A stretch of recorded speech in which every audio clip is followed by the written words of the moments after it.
And good morning, everybody. Time for our third segment in today's local community scene here on WBRT Radio, Bardstown, Kentucky.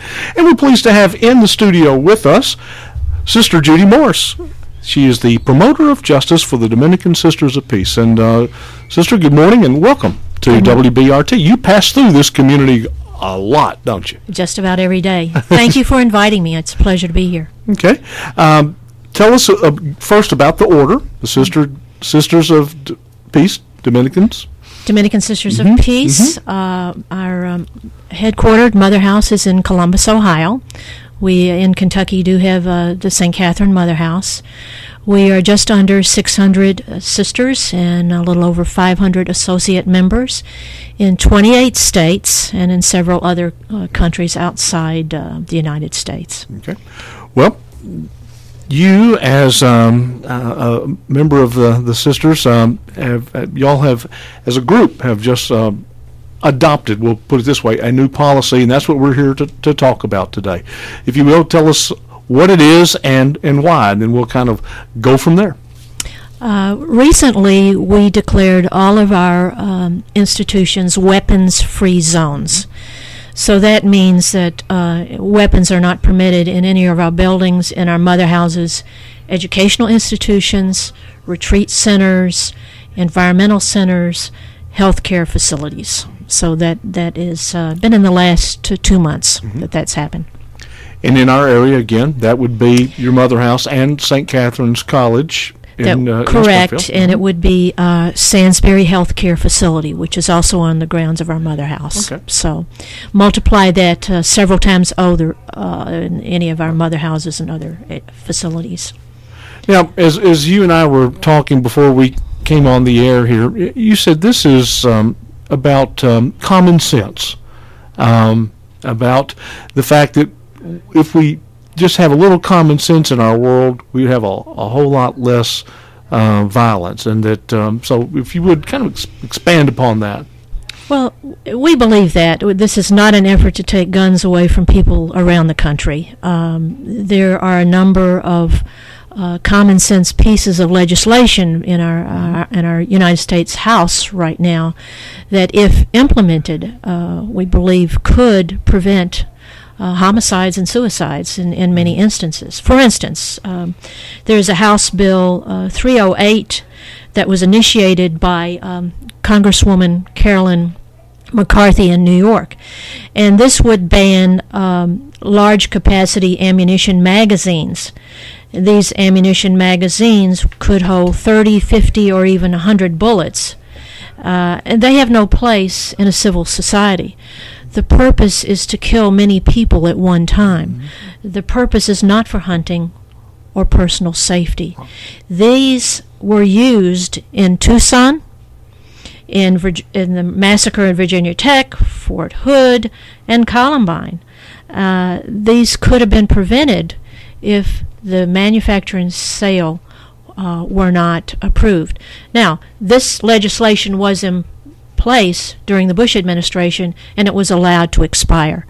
Hence, we have the problem all over again. We believe, again, it's a common sense legislation. It's also an exercise in responsibility. And as you pointed out, it is, with the right to, as our Constitution says, to own and bear arms comes a responsibility. But I am sure that our forefathers, when they wrote the Constitution, never dreamed of a lot of things, and one of them is that there could be a gun that could hold 50 rounds, or bullets as we call them, and shoot them in rapid succession.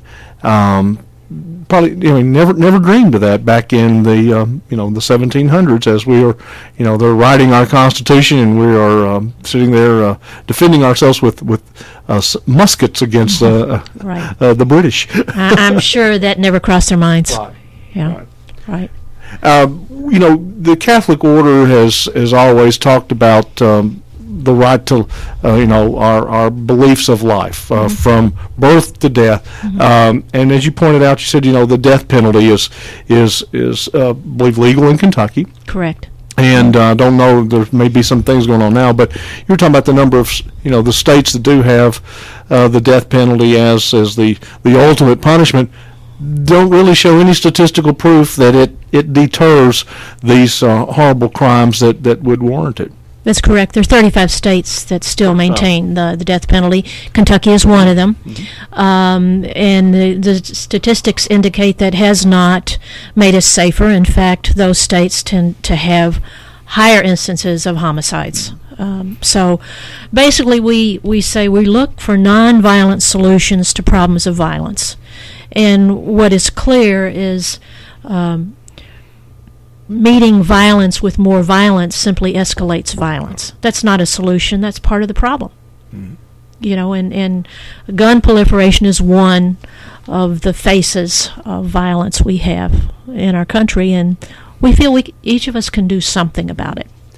And you mentioned the fact that that we would hope that violence would end, whether it be wars between factions in the Middle East, terrorism, which is, and then again, the people that just have, something goes wrong in their mind, and I guess that's the only way I can just figure out why people do some of the violent acts that have happened.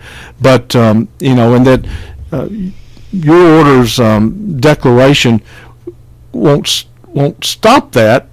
But at least it's an outward sign, as we said. Well, yes, our values need to be visible, as we said. It is symbolic, but it is it's an opportunity to talk about the issue. It's an awareness raising effort, among other things. Do you?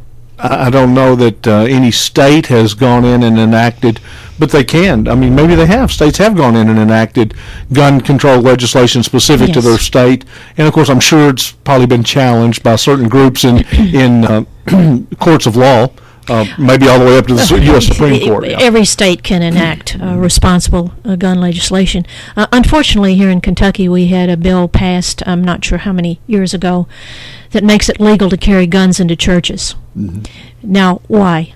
Right. Now, if I'm entering a church, do I feel safer knowing that the person next to me has a gun? Not really. Yeah. No. Yeah. No. But a church can, as in any business, can declare it not welcome. That's correct. You are welcome here, but your gun is church. Not, just as organizations can say this is a tobacco-free zone. No smoking is permitted in this building. Right. Can do the same. Okay. Where do you want our listeners to? What do you want our listeners to do if they feel part of this effort that you want to spread? What can they do for the Dominican Sisters of Peace? Well, first of all, I think you can be informed. Go on the internet and read about some of the legislation that's right before us. The House Bill 308 that I mentioned, a ban on assault clips. Everybody can exercise responsibility in writing a letter, making a phone call to your representative or your senator. There's another very important thing. There's a gun show. Gun show loopholes are very, very serious. Anybody can go in a gun show, buy a gun without any background check. Person could be mentally ill. Now, again, this is not advocating end all gun shows. It's advocating responsible legislation. It's advocating do the background checks in gun shows. There's a House Bill 591 that could do that. It's just a simple background check. Now, also, a lot of people, gun owners who have children, are there locks on those guns? A 3, 4, 5, 6-year-old child doesn't know that's not a toy. And there have been so many terrible accidents where children pick up a gun that is not locked and kill another child or kill self. That could be avoided. And so there are gun locks. And those are certainly a legislatable item at the state level. Correct. I read one statistic, more than 40% of gun-owning households with children store their guns unlocked. That's taking a terrific risk. It need not happen. It's a simple thing to do. So we're advocating a responsibility, common sense legislation, and being aware that with a right comes a responsibility. As we were having our conversation, the National Rifle Association, I think that's what the NRA stands for. Mm-hmm. Obviously, they as a group are a very big political power. We will recognize that, but B, I also recognize that sometimes they will, in my opinion, and others, they will make a stand on a piece of legislation that you have to wonder if in their heart of hearts, if really, but they would, you wonder sometimes.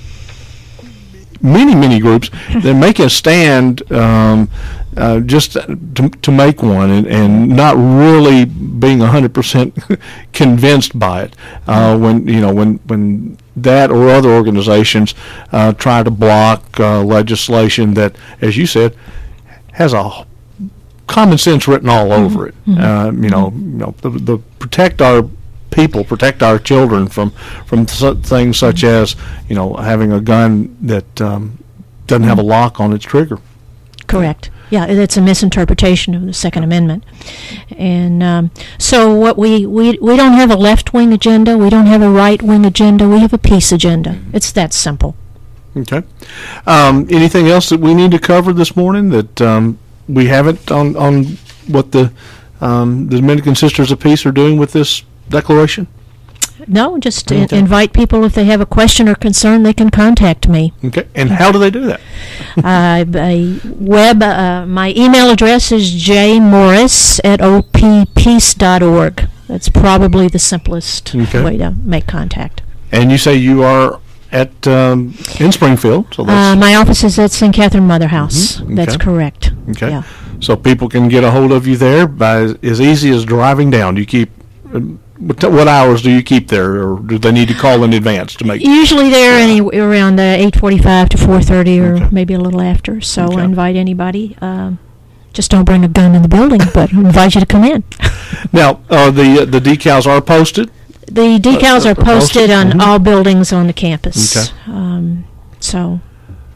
Well, again, as you pointed out, your order is not against the right to bear arms. It's to be sensible, reasonable, and wear those arms where you bear those arms. That's correct. We're not trying to take them, or your organization, not trying to take them out of people's houses.